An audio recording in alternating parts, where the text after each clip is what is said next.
चिन्ह देखना चाहते हैं वो नहीं होते हैं। యేసు ప్రభువు వారు ఇక్కడ చెప్తా ఉన్నటువంటి మాట ఏంటంటే यीशु मसीह जो यहाँ पे कह रहा है మీరు బహుగా ఫలించుట వలన आप बहुत सा फल लेके आने के लिए వేటిలో మనం ఫలించాలి, इसमें हमें फलवरत होना है। ప్రభువైన యేసు క్రీస్తు వారు చెప్తున్నటువంటి మాటల్లో మనం ఫలించాలి। प्रभु यीशु मसीह जो कह रहा है उन बातों में हमें फलवंत होना है। మనం ఎప్పుడు యేసు ప్రభువుకి శిష్యులుగా ఉంటామంటే कब हम यीशु मसीह का चेला बन पाएंगे? పరలోకంలో ఉన్నటువంటి తండ్రి स्वर्ग में रहने वाला पिता మనల్ని చూసి మహిమపరచబడాలంట, हमें देख के उनको महिमा मिलना है, మనల్ని చూసి ఆయన సంతోషపడాలంట। हमें देख के उनको खुशी होना चाहिए। అది ఎప్పుడు జరుగుతుంది? वो कब होगा?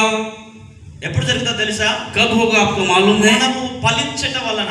जब हम फल लेके आएंगे। ఏ చెట్టు అయితే ఫలములు ఇస్తుందో, जो पेड़ फल लेके आता है ఆ చెట్టుకి చాలా జాగ్రత్తగా కావాల్సినవి ప్రతివి కూడా ఇస్తా ఉంటారు। उस पेड़ को काफी देखभाल करते हैं, हर एक जरूरत को हम देखते हैं। ఫలించినటువంటి చెట్టుని जो फल नहीं लेके आता पेड़ को ఒకసారి రెండు సార్లు చూసి మూడోసారి దాన్ని నరికేస్తారు। एक या दो बार देख के तीसरी बार उसको काट दिया जाते हैं। ఎందుకని? क्यों? దాని వల్ల ఏం ప్రయోజనం లేదని, क्योंकि उसके द्वारा कुछ लाभ नहीं होने के దాని వల్ల कारण, ఏం ఉపయోగం లేదని। उसके लिए उसके द्वारा कोई उपयोग नहीं है कारण, అది ఉన్న స్థలం నుంచి తీసివేస్తే वो जहाँ पे है उनको वहाँ से निकाल देने వేరే ఒక से చెట్టుని అక్కడ మనం నాటొచ్చు। वहाँ पे एक और पेड़ को लगा ఆ पाएंगे చెట్టు దేవుడు కోరుకున్నటువంటి ఫలాలు ఇస్తుంది। और वो पेड़ परमेश्वर जो चाहते हैं वो फल को लेके आ सकते हैं। మనకు కావాల్సినటువంటి ఫలాలు కూడా ఇస్తుంది। हम जो चाहते हैं वो फल भी दे पाएगा। అందుకని దేవుడు అన్నాడు, इसलिए परमेश्वर कहता है తనకి ఇష్టమైనటువంటి మనిషిని, जो उनको पसंदीदा जो मनुष्य है, తనకి హృదయానుసారైనటువంటి మనిషిని उनके मन के अनुसार एक मनुष्य को నేను చూశాను, मैंने देखा है, నేను కనుగొన్నాను। मैंने समझ लिया है। ఇశ్రాయేలు 12 గోత్రాల మీద इस्राएल के 12 गोत्रों में సౌలు యొక్క రాజుని साउल जो राजा था, సదాకాలం నిలబెడదాం అనుకున్నాను। मैंने सोचा था कि हमेशा के लिए खड़ा करूंगा, కానీ నేను కోరుకున్న సౌలు బతకలేదు। लेकिन जैसे मैंने चाहा वैसे वो नहीं जिया। నా ఆలోచన ప్రకారం సౌలు జీవించలేదు। मेरे सोच विचार के द्वारा वो नहीं जिया। నా ఆలోచన ప్రకారం సౌలు బ్రతకకుండా తన ఇష్టానుసారంగా బ్రతికాడు। मेरे अनुसार नहीं जी कि वो अपने मन मर्जी के अनुसार जिया। సౌలు అనేటువంటి చెట్టుని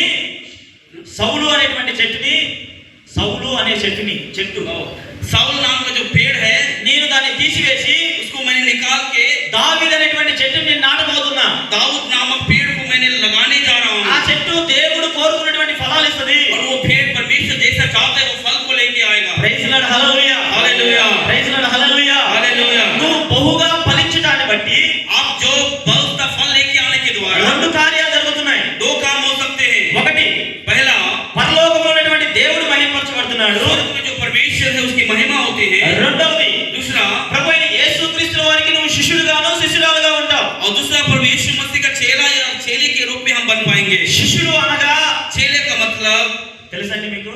आपको मालूम है? చెప్తుంటారు చాలాసార్లు। శిష్యుడు అనగా चेले का मतलब है చెప్పింది చేసేవాళ్ళు శిష్యులు।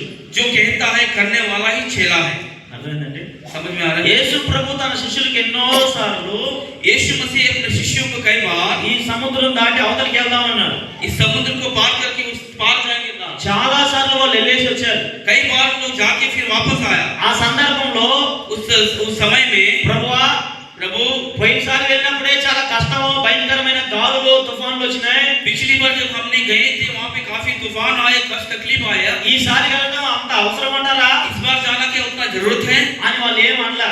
इस प्रकार कुछ नहीं बोला। వాళ్ళు ప్రభు చెప్పింది చేశారు। लोगों ने जो यीशु मसीह ने कहा वो किया। హల్లెలూయా, హల్లెలూయా। యేసు ప్రభు వారు చెప్పింది మనం చేస్తా ఉంటే यीशु मसीह जो कह रहा है उसको जब हम करते रहते हैं, మనం యేసు ప్రభు వారికి శిష్యులుగా ఉంటాం। हम यीशु मसीह का चेला बन पाएंगे। దేవుని స్తోత్రం కలుగును గాక। హల్లెలూయా, హల్లెలూయా। हालेलुया। అందరూ ఇక్కడే ఉన్నారండి? आप सब यहाँ पे हैं? దయచేసి ఎవరు కూడా బైబిల్ చదవద్దండి। कोई भी बाइबल ना पढ़े, అందరూ మమ్మల్ని చూడండి। हर कोई व्यक्ति हमें देखिए। యేసు ప్రభు వారు చెప్తున్నటువంటి మాట, यीशु मसीह जो बात कह रहा है, మీరు నాకు శిష్యులుగా ఉండాలంటే आप मेरा शिष्य होने के लिए మీరు బహుగా ఫలించాలి।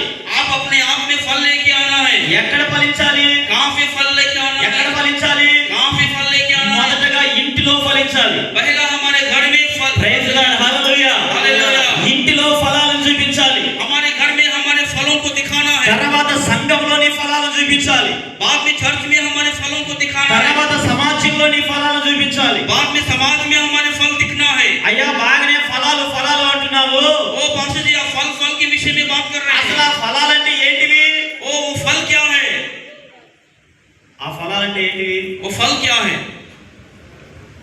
అంటే మనకు తెలిసినటువంటి ఫలాలు 9 ఉన్నాయి. మనందరికీ తెలుసు. हम जिन फलों के बारे में जानते हैं, 9 फल के बारे में हमें मालूम है. తెలుసండి ఆత్మ ఫలములు గలాతీ 5వ అధ్యాయంలో ఉంటారు. అది गलतियों की पत्री में वहां पे है. ఒకసారి చదువుదండి ఆ వాక్యాన్ని ఒకసారి చదువుదాం. అమ్మా ఒక మైక్ వాళ్ళకి ఇవ్వరా, ఒక మైక్ వాళ్ళకి ఇవ్వరా, అంత దూరం పోదా చదువు. అయితే ఆత్మ ఫలములు ఏమనగా ప్రేమ, సంతోషము, సమాధానము, దీర్ఘశాంతము, దయాళత్వము, మంచితనము, విశ్వాసము, సాత్వికము, ఆశా నిగ్రహము, ఇవి ఆత్మ ఫలములు. आत्मा का फल आनंद, शांति, धीरज, कृपा, भलाई, विश्वास, नम्रता, संयम, ऐसे कामों से विरोध में कोई भी व्यवस्था, ये है आत्मा का फल. యేసు ప్రభుని అనుసరించేటువంటి ఒక శిష్యుని దగ్గర ఉండవలసినటువంటి ఫలాలు ఇవి. यीशु मसीह के पीछे चलने वाले शिष्य के अंदर जो होना चाहिए, ये फल उनके अंदर होना चाहिए. పాస్టర్ గారు 9 ఫలాల్లో 8 ఫలాల్లోనే ఒక ఫలం లేదు, పర్వాలేదా అని అడిగితే, पास्टर जी मेरे अंदर 8 फल है, 1 फल की कमी है, क्या हो सकता है? अगर आप पूछेंगे तो ఒక్క ఫలం నా దగ్గర లేదు పర్వాలేదా అంటే, अगर आप पूछेंगे 1 फल की कमी है मेरे अंदर, वो सही होगा? ప్రభు దాన్ని ఒప్పుకోడు. प्रभु उसको नहीं मानेगा. దేవుని స్తోత్రం కలుగును గాక. परमेश्वर को महिमा मिले. హల్లెలూయా. हालेलुया. యేసు ప్రభువు వారు తనని అనుసరించేటువంటి శిష్యులకు ఉండవలసినటువంటి యొక్క ఫలాల గురించి చెప్తా ఉన్నాడు. यीशु मसीह के पीछे चलने वाले चेलों के अंदर जो फल होना चाहिए, उनके विषय में यहाँ पे बात कर रहा है. పరలోకములో ఉన్నటువంటి తండ్రి మహిమపరచబడాలంటే, स्वर्ग में जो परमेश्वर उपस्थित है, उनको महिमा होने के लिए, మీరు నాకు శిష్యులుగా ఉండాలంటే, यदि आप मेरे शिष्य होने के लिए మీరు బహుగా ఫలించాలి. आपके अंदर बहुत सारा फल लेके होना है. మీకు చెప్పబడినటువంటి గలాతీ 5వ అధ్యాయం 22వ వచనంలో చెప్పబడినటువంటి యొక్క ఫలాలు, गलतियां 5 का 22 अध्याय के अनुसार जो फल यहाँ पे देखते हैं, ఆ ఫలములు మన జీవితంలో ప్రతి వారి జీవితంలో ఉండాలి. ये फल हमारे प्रत्येक व्यक्ति के जीवन में होना अवश्य है. అది ఒక రోజు వరకు కాదు, ये एक दिन का बात नहीं है. నువ్వు చనిపోయేంత వరకు ఉండాలి. आप जब तक मिट्टी में नहीं मिलेगा तब तक आपके अंदर होना अवश्य है. మనం మరణించేంత వరకు ఆ ఫలాలు మనలో బ్రతికే ఉండాలి. मरने तक ये फल हमारे अंदर जीवित होना है. కొంతమంది యేసు ప్రభు వారు శిష్యులను చెప్పుకుంటారు కానీ, कई ऐसे व्यक्ति हैं जो यीशु मसीह के शिष्य के रूप में यीशु देते हैं, యేసు ప్రభు వారు చెప్పినటువంటి ఫలాలు ఉండనే ఉండవు. लेकिन यीशु मसीह ने जिन फलों के बारे में बताया, वो फल कभी भी उनके अंदर नहीं दिखाई देते हैं. యేసు ప్రభు కోరుకున్న ఫలాలు ఉండవు. यीशु मसीह जो चाहते हैं वो फल उनके अंदर दिखाई नहीं देते हैं.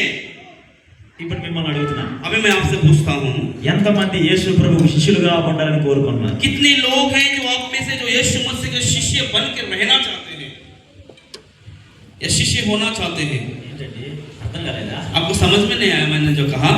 ఎంతమంది कितने लोग యేసు ప్రభు వారికి శిష్యులుగా यीशु मसीह का चेले के रूप में ఉండాలని కోరుకుంటున్నారు? रहना चाहते हैं? వాళ్ళు మాత్రం మీ కుడి హస్తాన్ని చెప్పండి. केवल उन्हीं लोग अपने दाहिना हाथ మీరు को खड़ा- చూపించిన కుడి హస్తం పరలోకంలో ఉన్నటువంటి సింహాసనం మీద ఉన్నటువంటి దేవుడు చూస్తున్నాడు. जो हाथ को खड़ा करे, आपके हाथ स्वर्ग के सिंहासन మీరు पर परमेश्वर दिख रहा है. మీరు కూర్చున్నటువంటి ఈ యొక్క టైల్స్ ఒక దినాన దేవుడి దగ్గర సాక్ష్యాలు చెప్తాయి. ये जो आप बैठे हुए ये टाइल्स एक दिन परमेश्वर के ऊपर में ఈ गवाही देगा. గోడలో ఉన్నటువంటి ఇటుకరాలు సాక్ష్యాలుగా చెప్తాయి. ये दीवारों की जो ईंट है वो ईंट एक दिन गवाही देगा. మనసులో ఆలోచన చేసుకొని, मन में सोचकर, మనసులో తీర్మానం తీసుకొని, मन में निर्णय लेके నేను యేసు ప్రభు వారికి నిజమైన శిష్యుడిగా ఉంటానన్న వాళ్ళు చేయొద్దండి. यीशु मसीह का सच में मैं चेला बन के रहूंगा, ऐसे सोच रखने वाले अपने दाहिना हाथ को खड़ा करें. ఊరికే దీన్ని ఎత్తమన్నానని చెప్పేసి పక్కన ఎత్తారని చెప్పేసి అరకొరక అట్లాంటి ఎత్తొద్దండి. मैंने कहा है बोल के बगल वाला उठाया करके ना उठाए. నిజముగా మీ హృదయాల్లో నేను శిష్యుడిగా యేసు ప్రభువుకి ఆయనకి ఇష్టమైన శిష్యుడిగా ఉంటానన్న వాళ్ళు మాత్రం చేయొద్దండి. सच में यीशु मसीह का चेला बन के रहना चाहने वाले लोग ही, ప్రైజ్ లార్డ్. ఆ పిల్లలకి అర్థం కాలేదు, ముందు పిల్లలకి. जो आगे में बैठे उनको समझ में नहीं आया. యేసు ప్రభు వారికి మనం శిష్యులుగా ఉండకపోతే यीशु मसीह का चेला बन के अगर हम नहीं మనకి रहेंगे तो పరలోకం ఉండదు. हमारे लिए स्वर्ग नहीं रहेगा. మనకి పరలోకంలో అవకాశం ఉండదు.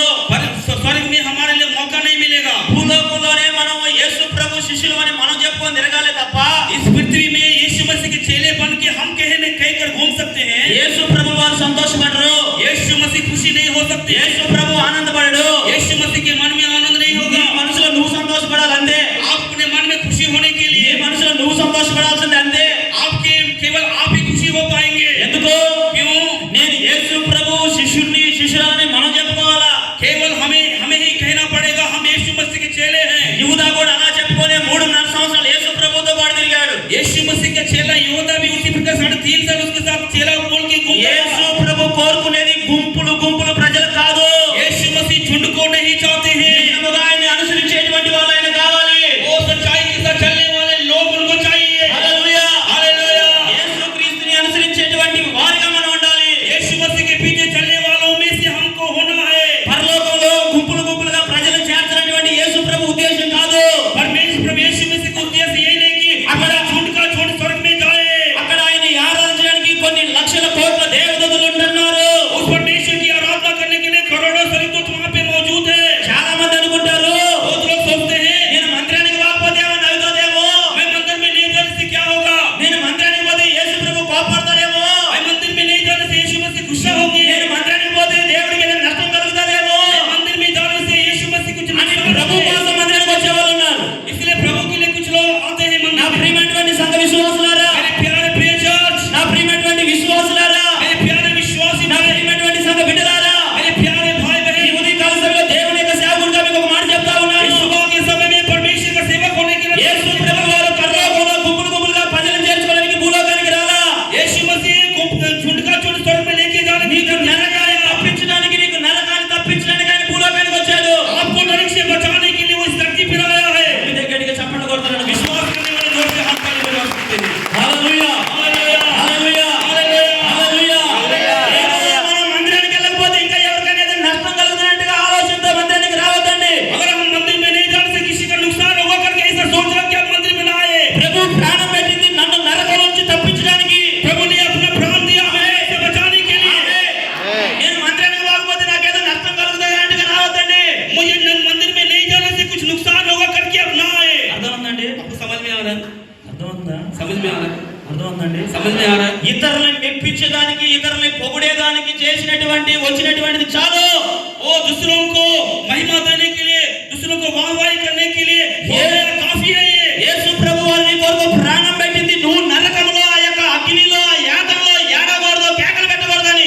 यीशु मसीह आपके लिए प्राण दाने का एक ही मकसद है कि आप नरक में ना जाए, आप दुखी ना हो, वहाँ पे तकलीफ ना उठाए. ఈ సత్యాన్ని తెలుసుకొని మనం ప్రార్థన చేయాలి. इस सत्य को जान के हमें प्राप्त, ఈ సత్యాన్ని తెలుసుకొని యేసు ప్రభు వారికి మన శిష్యులుగా ఉండాలి. इस सत्य को जान के यीशु मसीह के चेला के रूप में हमें रहना है. తోమా భారతదేశానికి వచ్చాడు. थोमा इंडिया आया, వచ్చాడండి. भारत आया. తోమా యొక్క చరిత్ర ఎంతమంది తెలుసు? थोमा के चरित्र को कितने लोगों को मालूम है? కొంతమందికి తెలుసు, పెద్దలకి. कुछ लोगों को मालूम. ఆయన ఎక్కడ చనిపోయాడు? वो कहाँ पे मर गया? దేశం కాని దేశం, భాష కాని భాష, उनका भाषा नहीं, उनका देश नहीं, वहाँ पे దేశం కాని దేశంలో, భాష కాని భాషలో వచ్చేసి దేవుని యొక్క సత్య సువార్తను ప్రకటించాడు. उनका देश नहीं, उनका भाषा नहीं, वहाँ पे आके उन्होंने सुसमाचार का प्रचार किया. ఎందుకు? क्यों? దేవుడిచ్చిన ఆజ్ఞ. प्रभु यीशु मसीह ने जो आज्ञा दिया, సర్వలోకానికి వెళ్ళి సర్వ సృష్టికి సువార్తమానం చెప్పండి అన్నాడు యేసయ్య. सारे जगत में जाके यीशु मसीह को समाचार सुनाओ कहा. ఈ రోజు సువార్త చెప్పడానికి ప్రభు మనల్ని పిలుస్తా ఉన్నాడు. आज सुसमाचार का प्रचार करने के लिए प्रभु हमें बुला रहा है. మనకి అవకాశం ఉన్నా గానీ పక్కన వాళ్ళకి సువార్త చెప్పం మనం. मौका होने के बावजूद बगल वालों को हम सुसमाचार नहीं देते हैं. Praise Lord. Hallelujah. Hallelujah. Hallelujah. Hallelujah. అందరూ నన్ను చూస్తున్నారండి? सब आप मुझे देख रहे हैं? దయచేసి మీరు ఫోన్లు చూసే విధంగా ఉంటే దయచేసి బయటికి వెళ్ళి ఫోన్లు చూసుకోండి. अगर आप मोबाइल देखने वाले हैं तो बाहर देखिए, आप मोबाइल देखिए. ఒకవేళ బైబిల్ చదివే ఉద్దేశం మీకు ఇప్పుడు ఉంటే మాత్రం బయటికి వెళ్ళి చదువుకొని రండి. अगर बाइबल पढ़ने का उद्देश्य आपके अंदर है तो बाहर जाके पढ़िए. మనం యేసు ప్రభు వారి శిష్యులుగా నిజంగా ఉండాలంటే हम यीशु मसीह का దేవుని चेला స్తోత్రం కలుగును గాక. के रूप में हमें सच्चाई के साथ रहना है. ఎవరికి శిష్యులు? చెప్పాలంతా చెప్పాలి. ఎవరికి శిష్యులు? యేసు ప్రభు వారికి నిజముగా శిష్యులుగా ఉండే వాళ్ళ జీవితంలో यीशु मसीह की जो सच्चा चेला है उनके जीवन में ఏమంటే శిష్యులకు శ్రమలు వస్తాయి. चेले को तकलीफ आएगा. విలియం కేరీ తన ప్రాంతం నుంచి మన భారతదేశానికి వస్తున్నప్పుడు అనేకమైన భాషలు నేర్చుకున్నాడు. विलियम कैरी अपनी जगह से जब इंडिया आ रहे थे कई भाषाओं को ఏ మనకి వేరే పని బాట్లేదు అనుకుంటున్నారా? कुछ काम धाम नहीं है आपने सोचे हैं. ఏమంటే ఎందుకు వచ్చాడండి? क्यों आया है?